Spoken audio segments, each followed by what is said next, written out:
Recording in progress.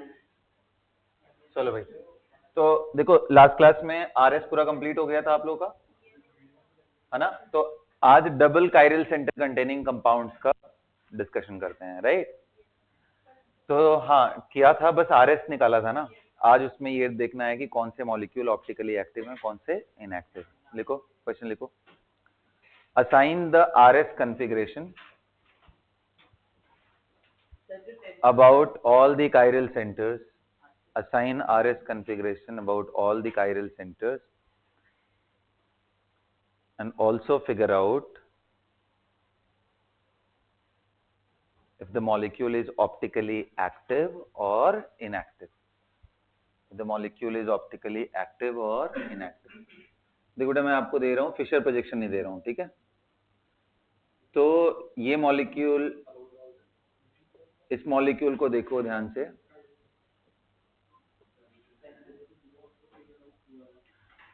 ये मैंने कल भी आपको दिया था, नाम क्या है इसका, कोई बताएगा? Tartaric acid. लैक्टिक एक सिंगल वाला होता है, ये टार्टरिक एसिड,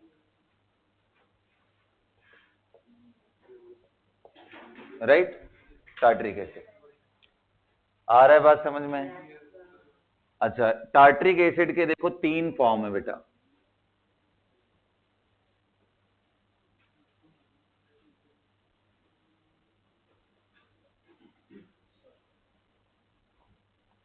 और तीसरा फॉर्म कौन सा है?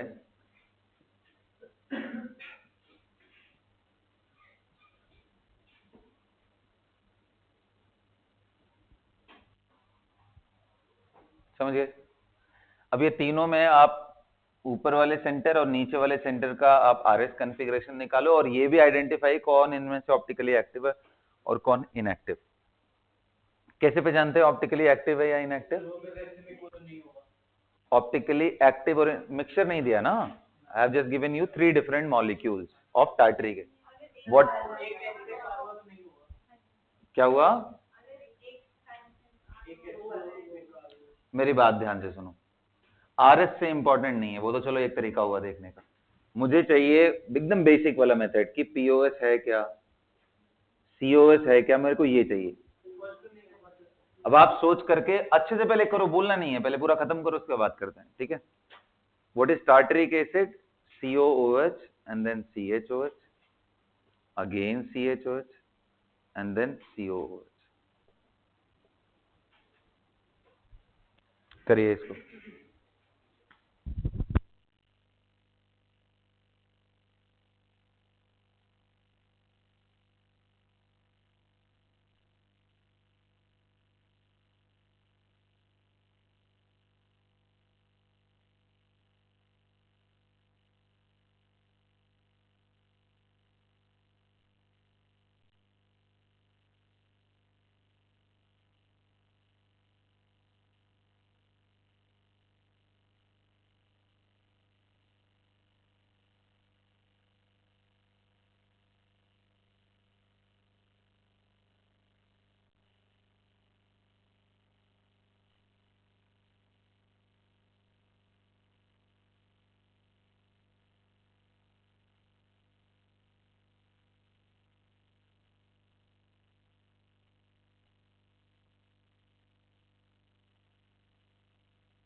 हो गया।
आओ चलो देखते हैं बेटा।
ओके, देखें इसको, ध्यान दो।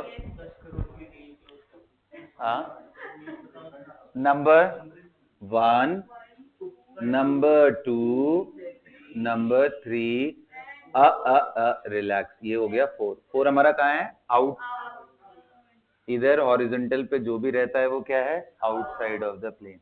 कौन सा प्रोजेक्शन है ये? फिशर प्रोजेक्शन है ना। तो अब हम 1 2 3 करेंगे, जो आंसर आएगा उसका क्यों अपोजिट करेंगे? क्योंकि देखना हमें फोर्थ ग्रुप के अपोजिट साइड है, जो कि बाहर है, तो हमें देखना कहां से है? अंदर से। तो समझ गए आई होप ना। तो बाहर से देखेंगे, जो भी आंसर आएगा उसका उल्टा होगा। ये कौन सा है? एस। एस ना होकर के वो क्या होगा? कितने लोग करेक्ट हुआ? ये क्या बात है, बहुत बढ़िया। अब देखो, ये दोनों इधर और इधर अगर मिरर लगा दो तो एक दूसरे का मिरर इमेज हो जाएंगे। तो कितने लोग कह रहे हैं यहां से हमें दो चीजें देखने को मिल गई। अगर ये प्लेन है तो एक तो ये दिख गया कि पीओएस है इसके अबाउट, देखना बेटा ऊपर नीचे। और दूसरा कितने लोगों को लग रहा है कि अगर यहाँ पे सर आर था तो ये पक्का नीचे एस हो जाएगा मिरर, और वैसे नहीं तो आप करके देख लो। इसमें 1 2 ऊपर 3 है, 1 2 3 ये होगा आर, लेकिन ये फोर्थ ग्रुप यहाँ पे है तो उल्टा करना है, तो यानी एस हो भी गया। तो पहला आर, दूसरा एस, कितने लोग करेक्ट हुआ? ये करेक्ट ना। यहाँ बताओ क्या हो जाएगा फिर? ये आर हो गया, नीचे भी ये एन एस। अब बताओ इन तीनों फॉर्म में से कौन सा फॉर्म ऑप्टिकली इनएक्टिव है? हाँ, because POS is there, so this is optically inactive. Optically inactive. पता है क्या इसके पास काइरल सेंटर्स थे? हाँ जी सर है, दो दो हैं, एक नहीं दो दो हैं। इससे हमें नई बात पता चली कि मॉलिक्यूल के अंदर काइरल सेंटर होने के बावजूद मॉलिक्यूल काइरल नहीं हो सकता है। फिर से सुनो मेरी बात, मैंने जो बोला स्टेटमेंट पे ध्यान दो। एक होता है काइरल सेंटर्स का होना और एक होता है मॉलिक्यूल खुद में काइरल होना। तो काइरल सेंटर्स तो मतलब क्या है? सेंटर पे जाओ, उसके अबाउट पीओएस सीओएस ना मिले तो हो गया। जैसे इसके अबाउट नहीं मिलने वाला, चारों ग्रुप अलग अलग होते हैं तो कोई पीओएस सीओएस नहीं मिलता है। ये सेंटर है, ये सेंटर है, दो chiral centre. But molecule chiral नहीं है, मतलब मॉलिक्यूल एसिमेट्रिक नहीं है। क्यों? क्योंकि बीच में प्लेन डालने से ऊपर नीचे ओवरलैप कर। Molecule have chiral centre but molecule itself is achiral और सिमेट्रिक। ये लाइन ऐसे ही लिख लो जैसे मैं बोल रहा हूं, क्योंकि काइरल सेंटर करते करते दिमाग में बस काइरल काइरल का मतलब सेंटर ही समझ आता है। Okay, molecule have two chiral center. Which one? This one, right? This molecule have two chiral center, but molecule itself is not chiral. या ब्रैकेट में लिख लो ए काइरल और एसिमेट्रिक, ये सारे वर्ड सिनोनिम्स है। molecule itself is not chiral, A chiral और ए symmetric. समझ लिया? बोलो ना। नहीं, एसिमेट्रिक। एसिमेट्रिक मतलब जो सिमेट्रिक ना हो। ए लगा दो ना बस आगे, एसिमेट्रिक और ए काइरल। हाँ, सॉरी, माय बैड। हाँ, नहीं उल्टा नहीं लिखवाया, बस वो एसिमेट्रिक वाली लाइन को, molecule itself is not chiral, not chiral और मॉलिक्यूल, सही है। मॉलिक्यूल इज नॉट काइरल और लिख सकते हो molecule is a chiral. Not chiral को ये काइरल बोलेंगे ना, वही। क्या तुम लोग दिमाग खराब कर दिया? लिखो मॉलिक्यूल इज ए काइरल। ठीक है, यहां तक क्लियर है? सिमेट्रिक वर्ड हटा दो वहां से। हाँ जी, सो इसका मतलब ये मॉलिक्यूल ऑप्टिकली इनएक्टिव हो गया। अच्छा, एग्जाम में पूछता है कि ये इनएक्टिव किसके वजह से हुआ? इंटरनल कॉम्पनसेशन के वजह से, क्योंकि काइरल सेंटर्स तो है, लाइट यहां भी घूमेगी, लाइट यहां भी घूमेगी, तो इंटरनली कंपनसेट कर दे रहा है। एक घुमा रहा है क्लॉकवाइज तो दूसरा एंटी क्लॉकवाइज, नेट रोटेशन क्या होगा जी? रेसमिक मिक्सचर भी ऑप्टिकली इनएक्टिव होते थे, इंटरनल कॉम्पनसेशन नहीं था। हाँ, मतलब एक मॉलिक्यूल उसको राइट घुमा रहा है तो 50-50% मिक्सचर होता है, दूसरा वाला उसको लेफ्ट घुमा दे। लिख लो ये बात। पता है ये कौन सा फॉर्म बोलते हैं इसको? मीजो फॉर्म बोलते हैं। कौन सा फॉर्म बोलते हैं इसको? मीजो। अगर पूरा नाम लिखना हो तो इसको लिखोगे आप मीजो टार्टरिक एसिड। ये मीजो वर्ड किसके पास लगाएंगे? ऐसा कोई मॉलिक्यूल जिसके पास कायरल सेंटर हो बट फिर भी ऑप्टिकली इनएक्टिव हो जाए। Any molecule which have chiral center but still optically inactive is termed as mesoform. Any molecule which have chiral centers but still optically inactive due to POS, plane of symmetry, or COS, center of symmetry, is termed as mesoform. Is termed as mesoform. अब आप क्या लिखोगे meso के बारे में? Mesoform is optically inactive due to internal compensation. लिखिए ये बात। Mesoform is optically inactive due to internal compensation, whereas racemic mixture is optically inactive due to external compensation. Whereas racemic mixture is optically inactive due to, बोलिए किसके वजह से? External compensation. External compensation. Clear है? अगला देखें। Whereas racemic mixture is optically inactive due to external compensation. ठीक है? अच्छा, एक चीज समझ में आ गया ये सबको? एक बात बताओ, ये मेसोफॉर्म का जो मिरर इमेज बनाऊंगा, बात समझना ध्यान से, इसका मिरर इमेज बनाऊंगा बेटा, तो क्या ये इसके ऊपर ओवरलैप कर सकते हैं?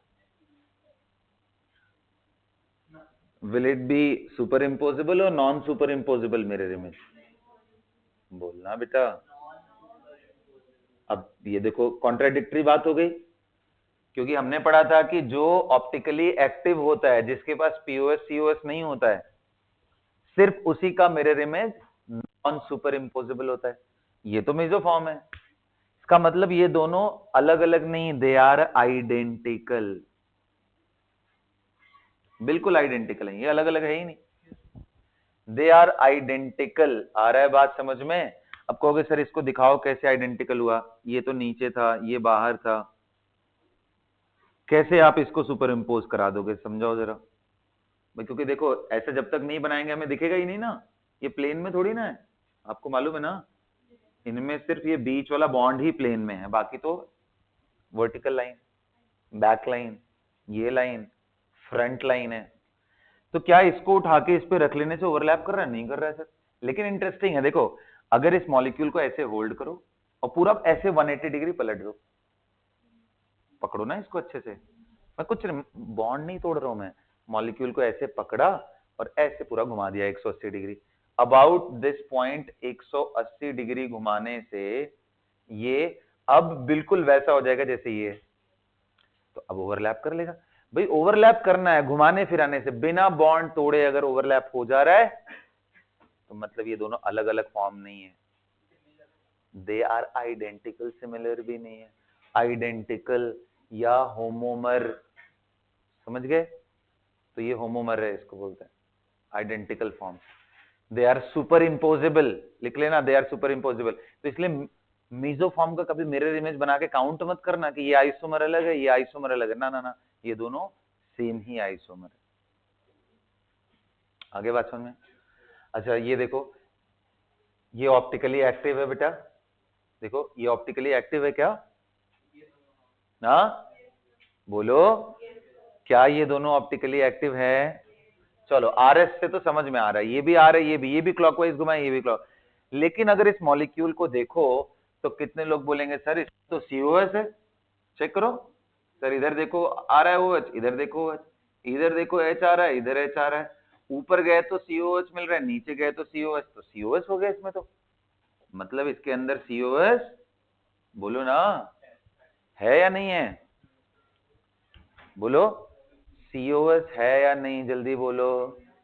यही बेवकूफी है, यही समझा रहा हूं इतने देर से कि सुधर जाओ तुम लोग, हर बार इसको प्लेन में देख रहे हो जबकि ये प्लेन से बाहर है। अब देखो, अब इसको ऐसे देखो और बताओ क्या सिमेट्री है, अब देख के बताओ, अब क्या सेंटर ऑफ सिमेट्री है।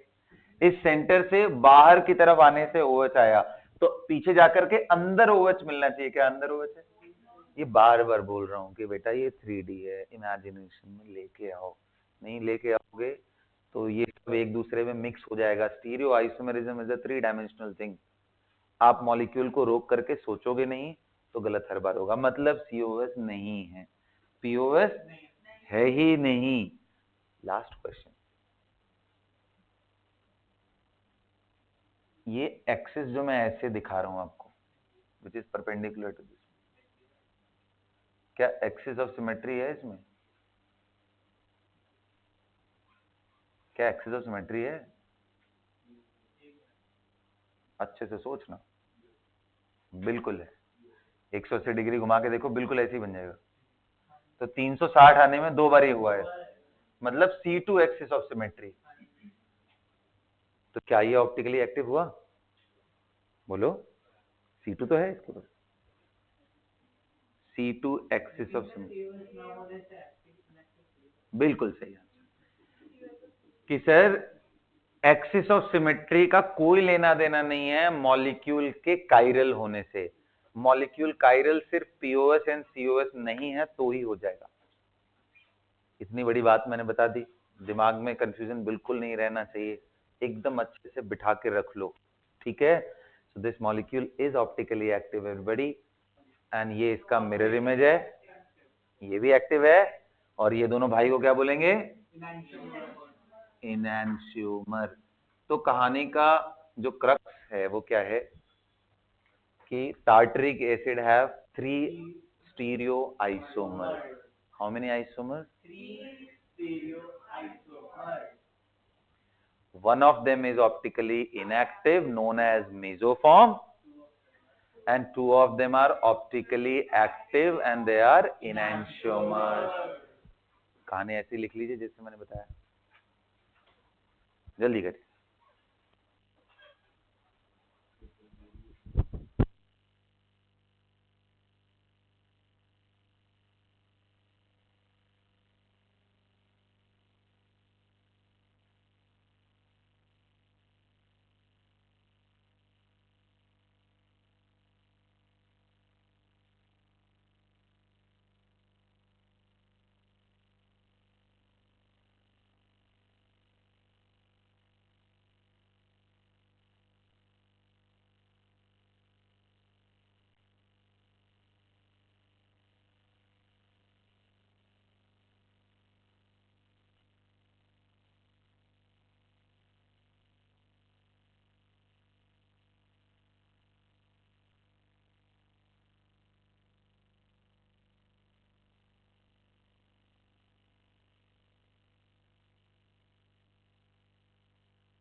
ठीक है, अरे हो गया यहां तक।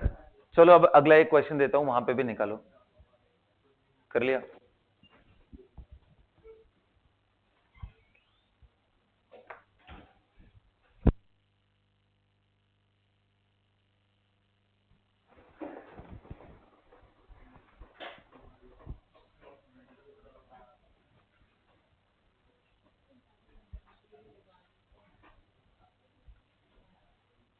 ना देखो यहां तक हो गया। टार्ट्रिक एसिड, बोलिए। अब इसके आगे देखते हैं हम लोग।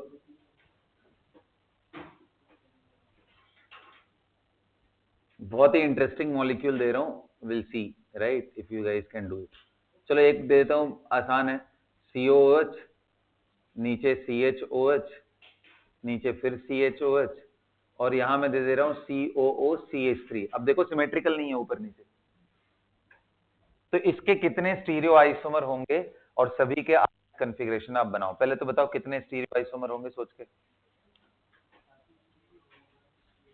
कितने स्टीरियो आइसोमर होंगे इसके? सोच लो, क्वेश्चन लिख लो इसी के फॉर्म में। Find the number of stereo isomer, number of stereo isomer, number of optically active form, number of enantiomeric pair,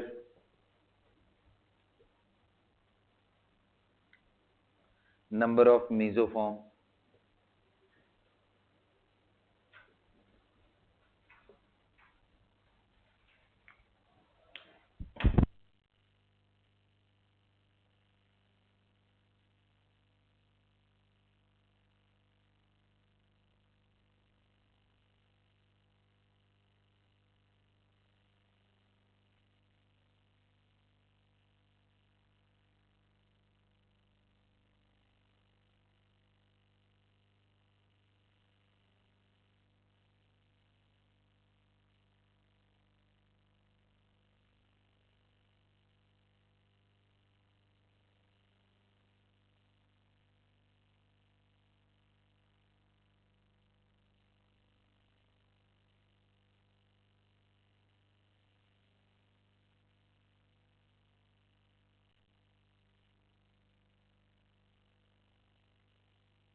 चलो बेटा, हो गया क्या सबका?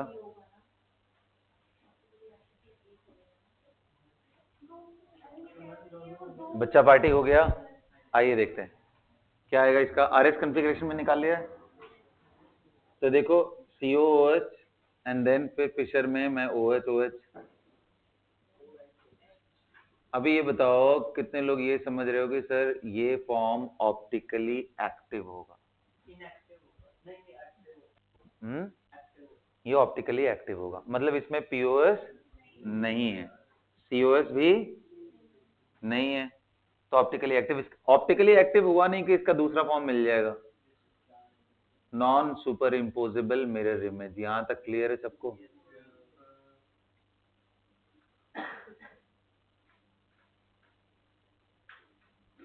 दूसरा कौन सा केस है इसके बाद? एक साइड OH और एक साइड H, यही है ना?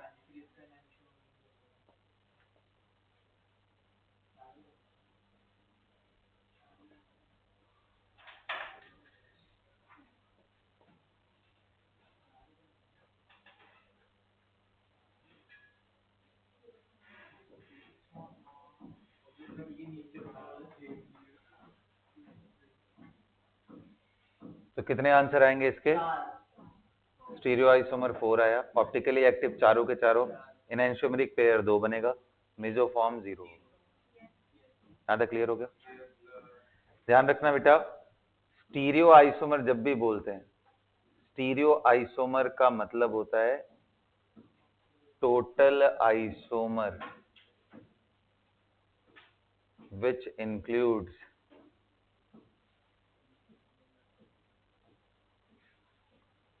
Geometrical isomer, optically active and meso, ये सबको लेकर के जो बनता है उसी को बोलते हैं।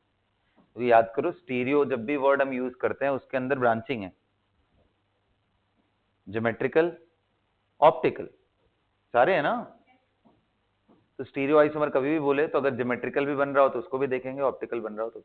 अच्छा, इसको ऐसे ही कर लेना होता तो कर लेते। देखो इसका RS बनेगा, इसका भी RS बनेगा, तो अब ऐसा गिनती कर लेते हैं हम लोग, RR, RS, SR, SS, ऐसा कर सकते थे।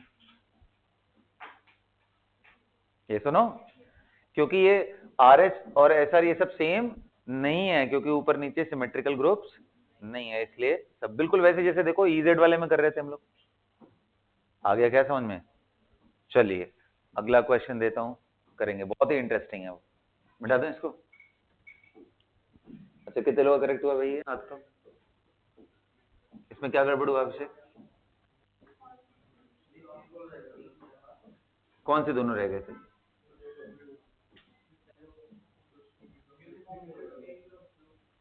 तुमने मेजो को समझ लिया था क्या? क्लियर हो रहा है ना? चलो ठीक है, we are on the ending of this isomerism section now. ठीक है, चलो अगला देता हूं मैं आपको।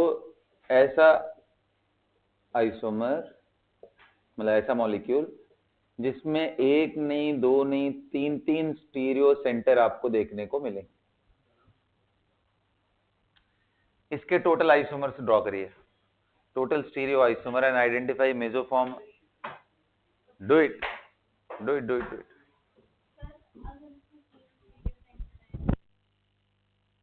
करो ना, देखेंगे क्या दिक्कत है, बना के देखो।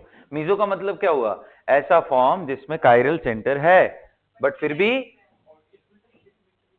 चलो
बच्चों करें, चलें करें? हाँ बिल्कुल सही, बिल्कुल सही।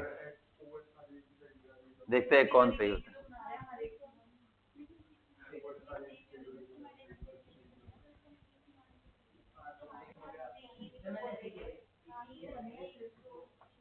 करें बच्चों, करें इसको। आइए देखते हैं। Bus stop stop stop stop stop stop everybody stop. देखो इधर, इधर ध्यान से देखो, इधर ध्यान दो। सबसे पहला फॉर्म बनाएंगे। मैं काम करता हूं, सारे ओएच एक तरफ करता हूं। कितने समझदार प्राणियों को ये लगता है कि सर ये मेजो फॉर्म हो गया? नहीं लग रहा है? इसके अबाउट पीओएस नहीं दिख रहा है तुम्हें? अगर ये मेजो हो गया तो इसका मिरर इमेज बनाने का कोई फायदा ही नहीं है। सो ये अकेला एग्जिस्ट करेगा। और एक चीज, इतने ही समझदार लोगों में से एक और चीज मैं एक्सपेक्ट कर रहा हूं कि आप बोलोगे सर कि ये OH बीच वाले को लेफ्ट भी कर दो ना तो भी ये मेजो ही है, क्योंकि जो प्लेन पास करता है उसमें लाई करने वाले ग्रुप ऑटोमेटिक आधे आधे कट जाते हैं। तो ये भी मेजो है। तो मेजो का दो फॉर्म बना, ये मेजो 2 है, ये मेजो 2 मतलब ये ऐसे लिखो, और ये मेजो 1। कितने मेजो बने? दो बने। दोनों की दोनों ही ऑप्टिकली इनएक्टिव। ये फॉर्म बनाने कोई मतलब नहीं कि OH लेफ्ट साइड कर दो, ये HH, मतलब ही नहीं है। दोनों सुपर इम्पोजेबल है। तो अब हमारे पास क्या बचा? एक ही तो बचा। फिर अब ऊपर OH नीचे OH अलग अलग कर दो, तो बीच वाले OH को एक बार ऐसे करोगे तो automatic automatic automatic automatically you are going to land up here. OH H OH H and H and OH. Can you guys see that? इसके अलावा दुनिया में कोई और आइसोमर नहीं आएगा, enantiomer. So right answer will be 4 stereo, जिसके अंदर 2 मेजो एंड 2 ऑप्टिकली एक्टिव। मैंने बोला था सोच के करो यार, क्या करना।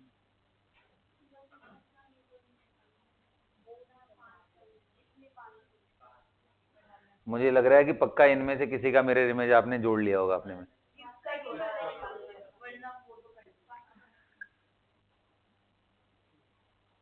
You are okay? You will not cry, right? कितने बने थे तुम्हारे? 4 बने। 4 तो सही है फिर।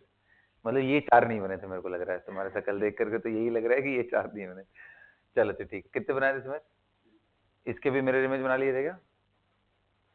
तो 2 2 4 2 6, तभी 6 आ रहा होगा। ये पीछे बैठा हुआ लड़का है।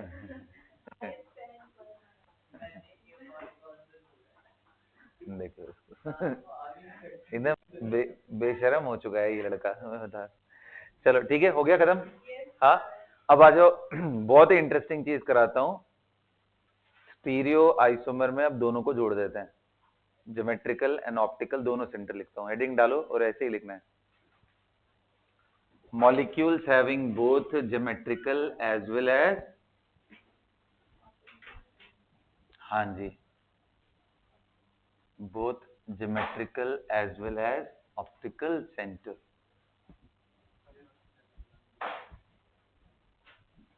चलिए बच्चा देखो इसको, देखो देखो देखो ध्यान से।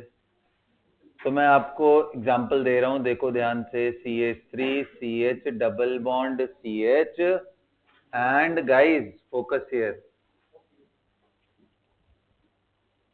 CH CH3 and OH। अब इसको देख के कितने लोग कह रहे हो सर ये तो कायरल सेंटर है? ये सुनो, मतलब आपको समझ आ रहा है। और ये तो सर ज्योमेट्रिकल सेंटर है। तो प्यारे बच्चों, मेरा पहला क्वेश्चन है नंबर ऑफ ज्योमेट्रिकल आइसोमर्स, दूसरा है number of optical isomer, number 3 पे मेरा क्वेश्चन है,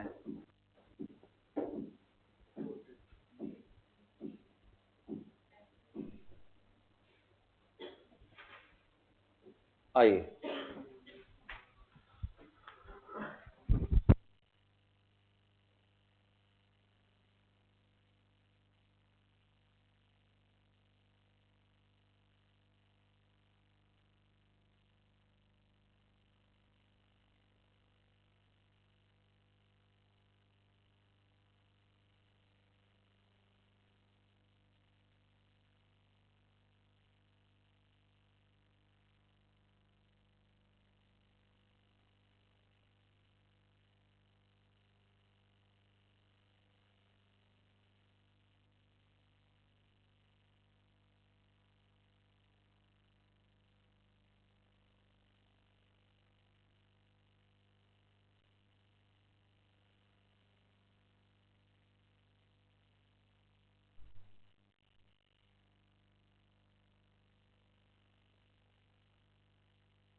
कर लिया भाई?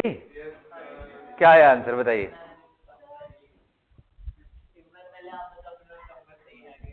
अरे बताओ यार, ये तुम लोग कैसे हो भाई, बताओ यार। तो गलत बात है।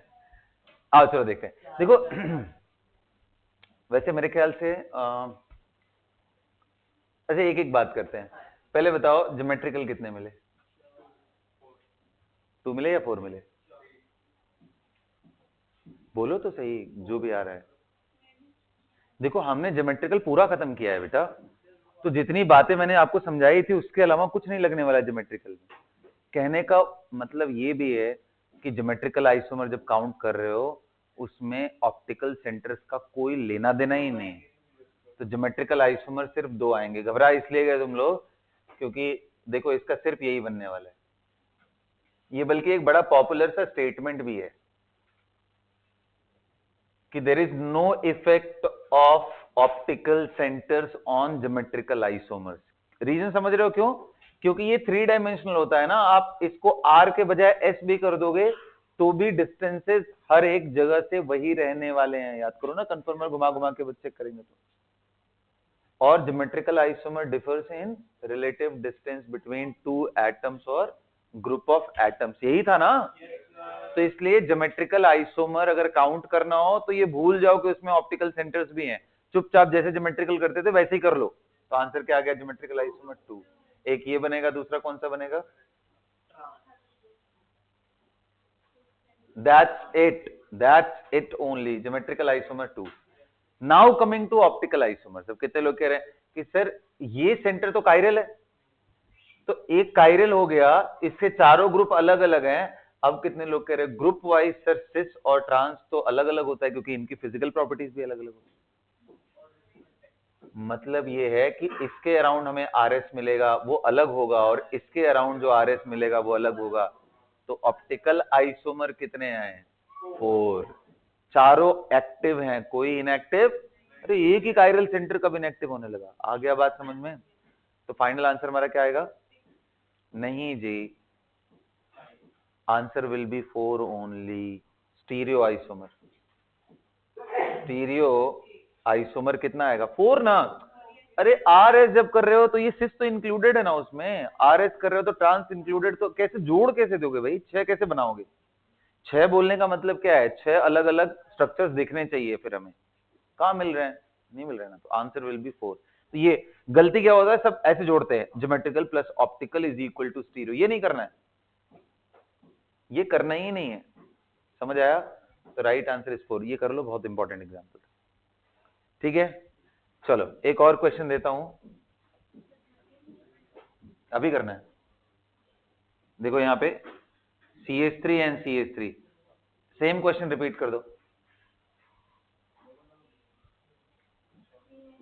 सेम क्वेश्चन रिपीट कर दो आप इसके लिए।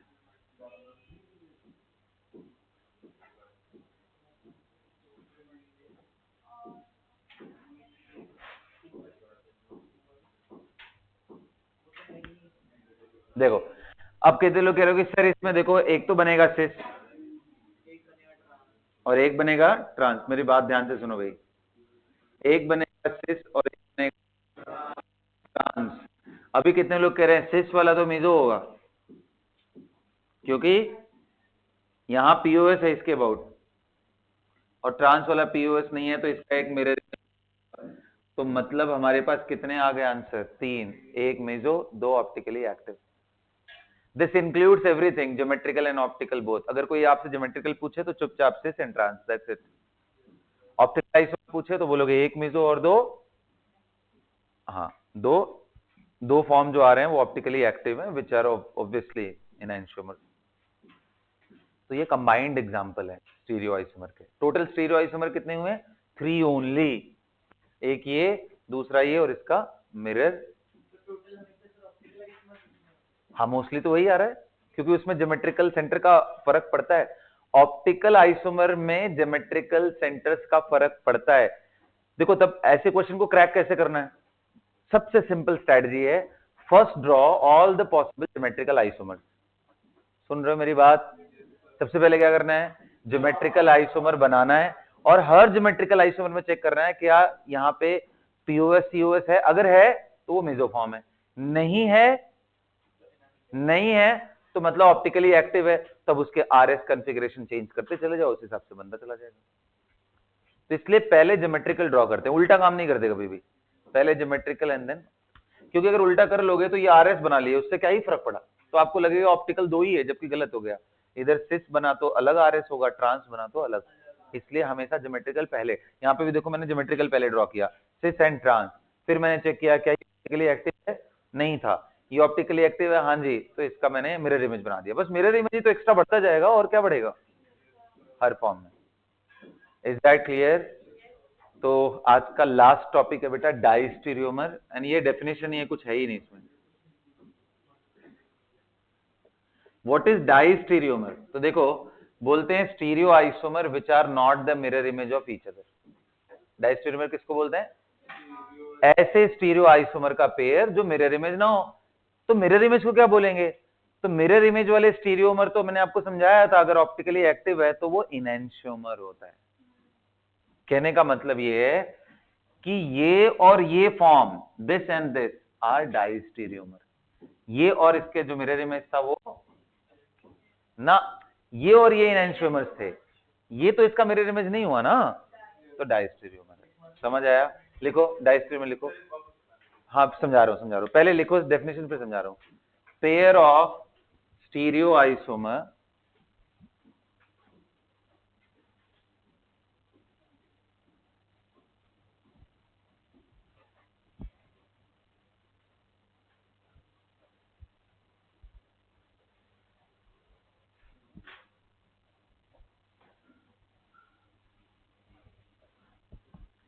पेयर ऑफ स्टीरियो आइसोमर, लिख लिया आपने? Pair of stereo isomer which are not the mirror image of each other. Example देखो, ये बताओ, ये फॉर्म कौन सा है? सिस। और ये दूसरा फॉर्म जो मैं बना रहा हूं ये क्या है? ट्रांस। क्या ये दोनों एक दूसरे के मिरर इमेज है? क्या ये ज्योमेट्रिकल आइसोमर है? क्या ये स्टीरियो आइसोमर है? हाँ जी बिल्कुल, स्टीरियो के अंदर ज्योमेट्रिकल भी तो आता है, दे आर स्टीरियो। क्या ये एक दूसरे का मिरर इमेज है? तो इनको डाइस्टीरियोमर बोलेंगे। सिस एंड ट्रांस को क्या बोलेंगे? Diastereomer have different boiling point and melting point, मतलब different physical property. Am I right?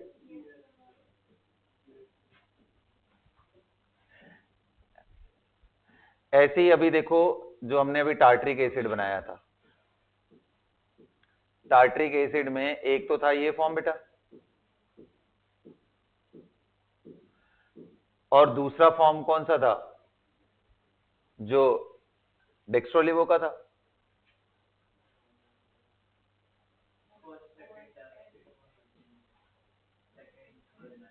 और इसका एक भाई जो मिरर इमेज था।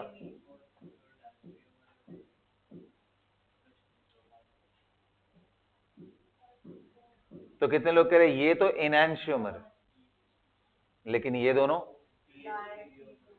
डाइस्टीरियोमर, ये दोनों,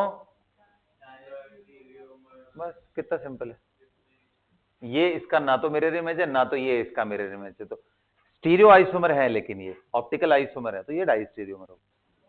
समझ आ गया? तो एक वर्ड याद है, मैंने कुछ दिन पहले लिखवाया था आपको, कल लिखवाया था मोस्टली, कि इनैंशियोमर्स को पहले डाइस्टीरियोमर बनाते हैं और उसके बाद इनको सेपरेट करते हैं। ऑप्टिकली एक्टिव फॉर्म डेक्स्ट्रोलिवोरेसिमिक मिक्सचर से, तो मैंने बताया था, तो यही है डाइस्टीरियोमर जो भी आपको समझाया। ठीक है, got it? So with this we are done बेटा। कल लास्ट क्लास होगी स्टीरियो आइसोमेरिज्म की, इनफैक्ट पूरे होल आइसोमेरिज्म की, and we will be done with that. So that's all for the class.